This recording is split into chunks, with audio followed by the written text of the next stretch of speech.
Okay, Dr. Seldon. So Stephanie Davis, who is, looks like she's not in the class yet, but she's asking questions about the class, and she wants to know the nature of the class. And I think it's important to kind of talk about how we're going to deliver the information, how this works. She says, "Would I have to have any written notes or paragraphs down in order to begin this online course with you?" The answer is no. You don't have to have anything. I mean, is there anything that you expect students to have when they come into the class, Dr. Seldon? Just the openness and willingness to learn and share. That's it. Okay. And she says, would I have to have a book name or a DBA and table of contents before starting an online course? Nope. Absolutely not. You don't need anything. You can come in here. You can come in here with nothing. I mean, just I guess you have to know how to read and write. That's and you have to have a willingness to try. If you're illiterate, then we can refer you to something, but we can't. We don't know if you'd be ready for this class yet. But that doesn't mean that that means still anything's possible. So don't Right. think that you're counted out. Let's see. As far as payment for the first month, what service or introduction would occur? Basically, you pay and then you get access to information. We answer your questions. We meet you in a monthly webinar. Dr. Selden's been doing a really good job of responding to a lot of emails. We have the private Facebook group and the public Facebook group, so you've been engaging the students there, and I'll jump in as Hmm. well. And so basically, there's the goal is to just give you whatever you need to kind of get started, to kind of push you, and that's I'd compare it to a college class, right? Any class we teach, Hmm. anywhere.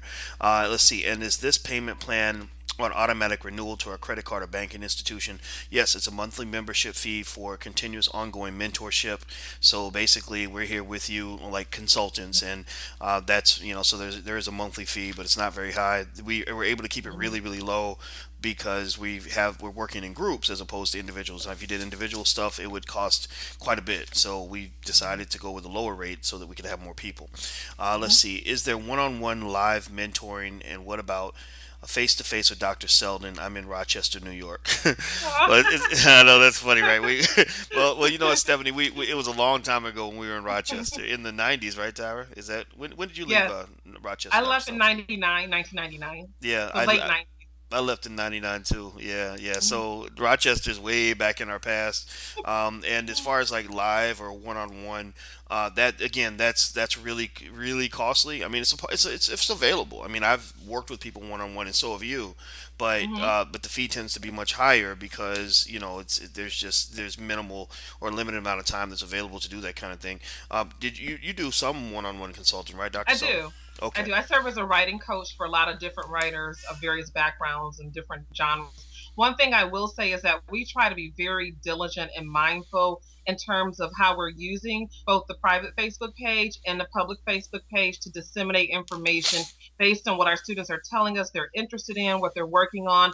And also, as Dr. Watkins indicated, we do want you to email. If you become a member of the course, we want you to email us, tell us what your goals are, and so we are interfacing with you in that capacity. If you wanted something that went beyond that, more of a one-on-one, webinar, that would be an additional cost occurred that we could talk about one-on-one. But in terms of what you need, I think you'll find it in this course. I definitely hope you'll give us a chance. hmm Yeah, absolutely. Again, on one is available, and so Hmm. if people are interested in that, that is an option. But again, it's a lot more difficult to do one on one.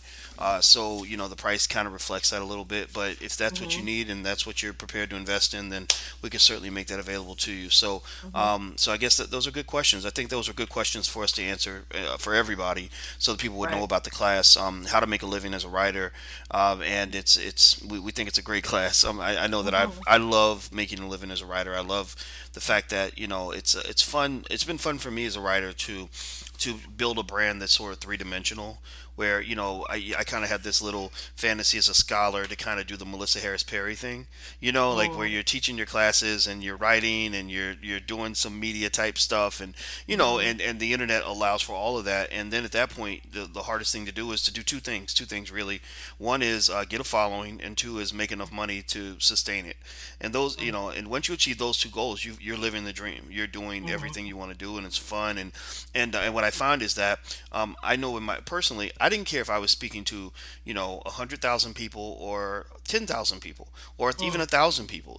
mhm, All of those audiences are pretty substantial. And mhm. and so it doesn't. So to me, having a brand that's kind of flexible and reaching a lot of people, it doesn't mean that you're on CNN. It could just mean that you Right. have a blog that lots of people follow and you're able to influence a lot of people. So it's the best experience I've ever had as a teacher. Mhm. So I concur. Yeah. yeah, all right. Okay, well, that's it. So take care. Bye bye.